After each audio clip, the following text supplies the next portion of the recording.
Hello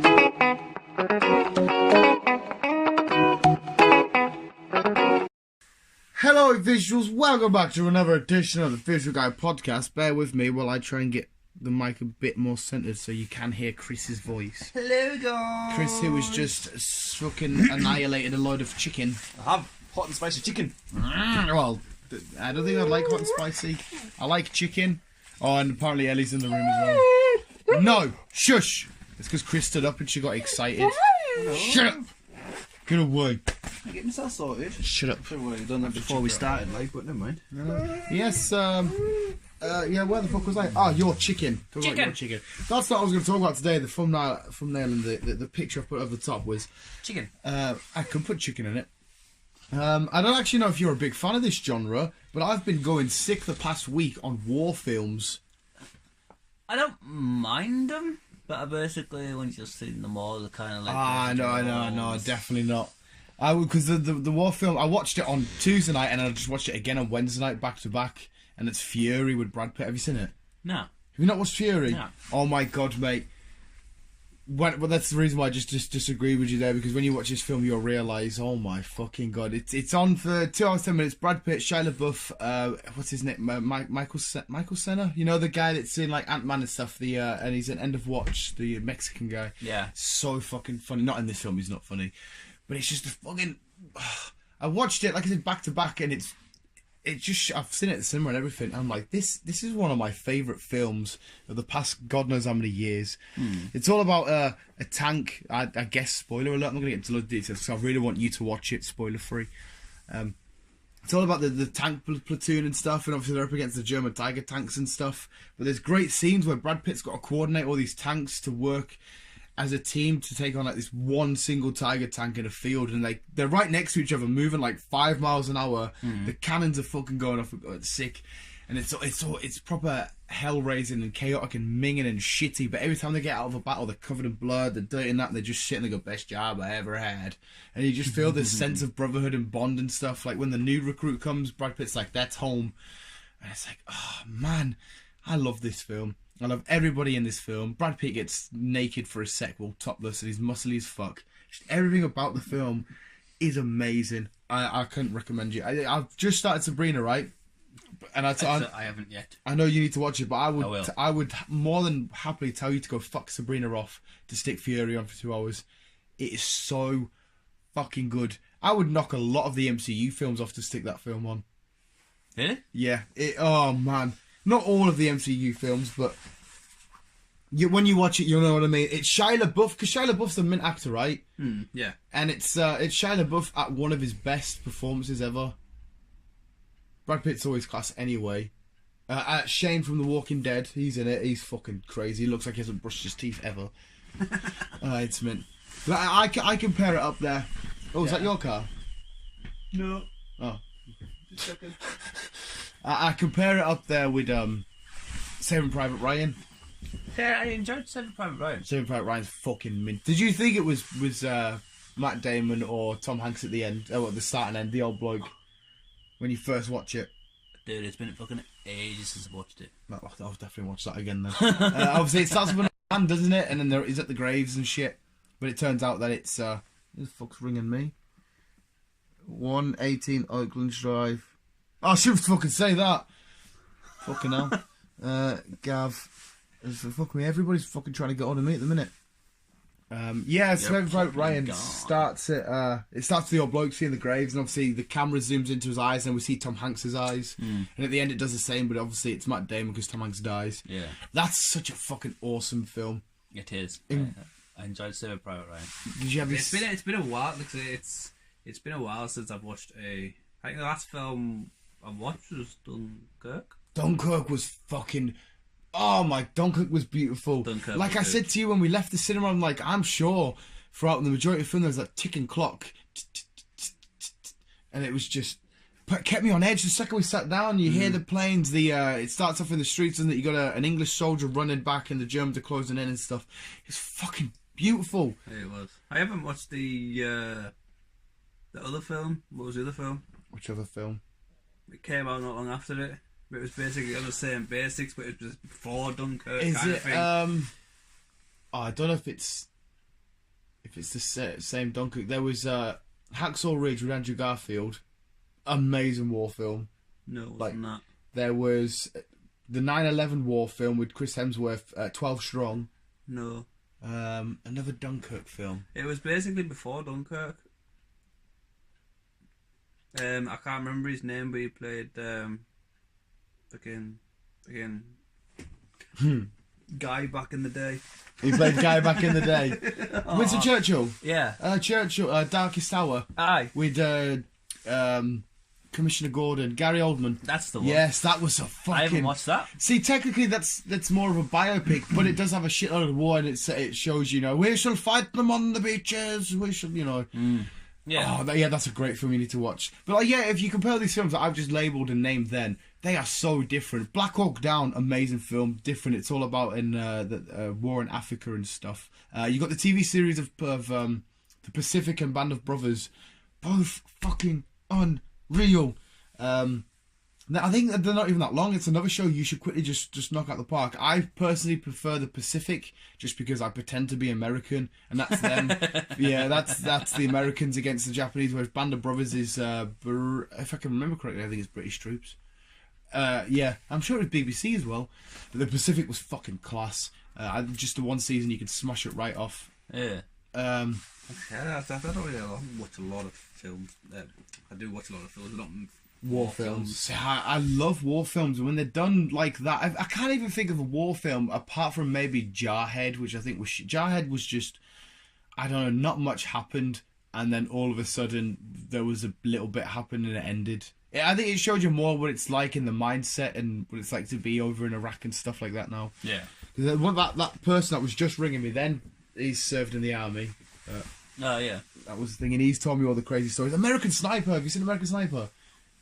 With Bradley Cooper? Yeah. Yes, I enjoyed that. How he was when my pal was it thingy, he was over Iraq at the same time. Never got to meet him or out, but he was over in Iraq at the same time. Yeah. And because he was a sniper as well, my pal.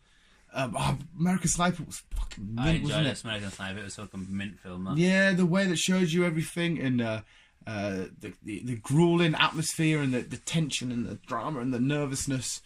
And then obviously what happened after all that, what happened at the end. Yeah, see, I felt a bit shit going into it because I'd never heard of this bloke. I don't know if that's my fault. And then when it ended like that and it said that he died due to being back home helping other vets, and I'm like, fuck, that's a weird way. Well, not weird because it's happened in real life, but it's I just didn't expect it. I was like, oh, fuck.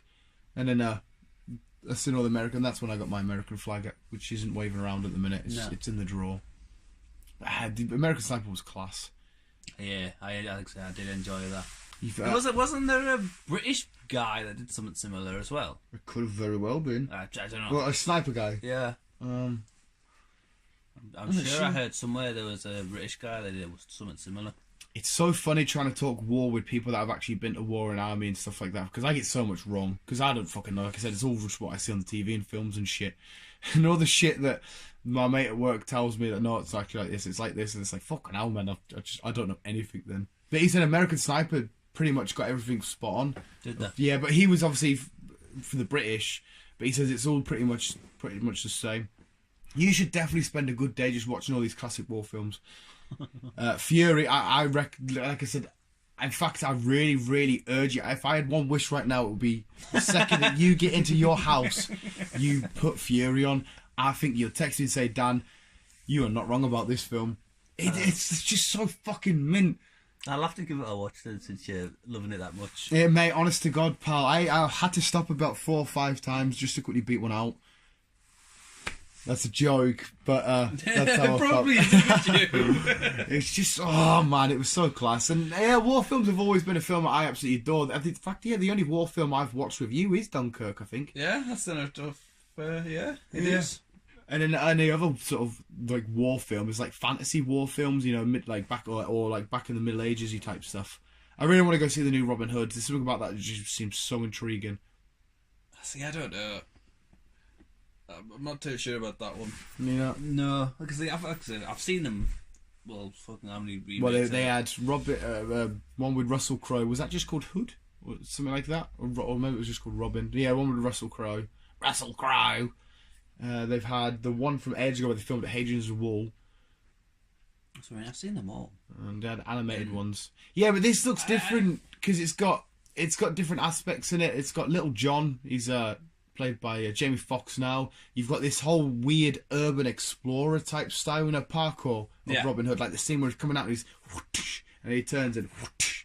I think the visuals alone in it would just be Isn't worth a it watch. by the directors of Creed. Assassin's Creed? It very well. Assassin's Creed was quite a dog shit film. Haven't seen that one. Oh, hey, honest to God, I can't wait till we get into our next podcasty talk with you because there's so much we need to talk about. I just really wanted to get this war film because it's a film that I like. A lot of like, I speak to the lads at work. Have you seen it? Have you seen it? A lot of them had, and it's a film. You know where you really are desperate for somebody to see something. And they're like, I'll see if I can get it for the week. And like, no, you need to watch this now. Yeah. It's one of them films because there's a few people I know haven't watched it. And it's really annoying because I want to drill it right into their face that they need to watch it. Like, I want to tie them down, pure kinky, lube them up, just for the sake of it. Like, no lube to be weird, just to lube them up. And then peel their eyes back like a mental person and watch Fury. I was supposed to blink. If you blink and you miss a single piece of... Dude, right, I won't spoil it. I'm going to set you the third act, right? I'm going to set you up on the third act, okay? Okay. The tank's coming down, mine goes off, the belt comes off the tracks, that they're stranded, okay, at a crossroad there and there, right?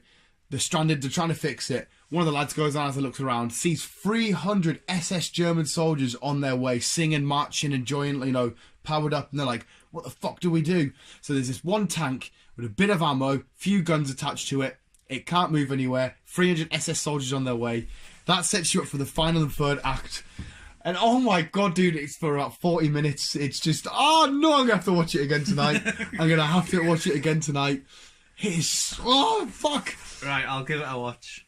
I'll watch it tonight. it's and back to if I can think correctly, I did get a lad at work to watch it. I think he said he watched it on Netflix. And Lord of the Rings is coming to Netflix, weird side note, but I think you can watch it on Netflix. I'll have a look. Oh yeah. I'll have a look. So yeah, Fury. That's now my favourite war film or piece of entertainment of all time.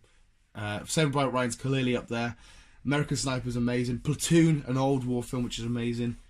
You should have seen Platoon, I imagine, with Willem Dafoe. Willem Dafoe. I have, but again, like I say, it's fucking been.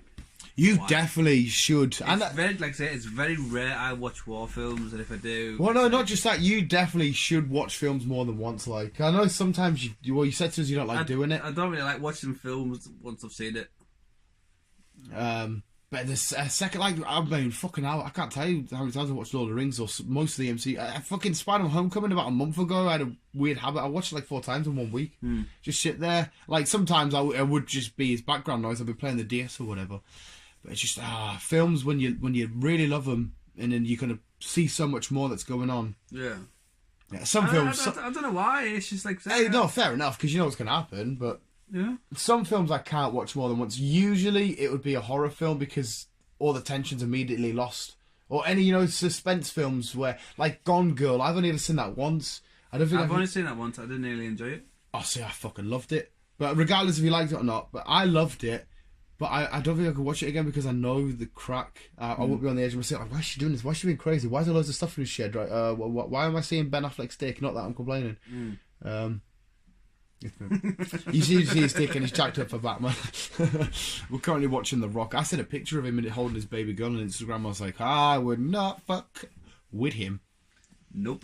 If I was dating a girl, she'd I'm the Rock's daughter. I'd see you later, love. In fact, no, he'd probably welt you for fucking dumping her. I would have to Kill yourself. In fact, yeah. That's the only way you're gonna get out of it. If the Rock's daughter, like, you got a prom or whatever with an American, you're both like 18 or whatever it is in America to thing, and she's like, "Come on, we'll get it on tonight." I'd be like, "Whoa, no, I'm ringing your dad, telling him to pick you up at 10:30. I'm not having him bust through my door and ripping my head off." But yeah, visuals. That was just a big rant about war films. I love war films. And fingers crossed, next time you hear from Chris, he will have seen Fury, and we'll get his final verdict on it. Yes. Visuals, give me a give out. Keep it down. Love you, bye.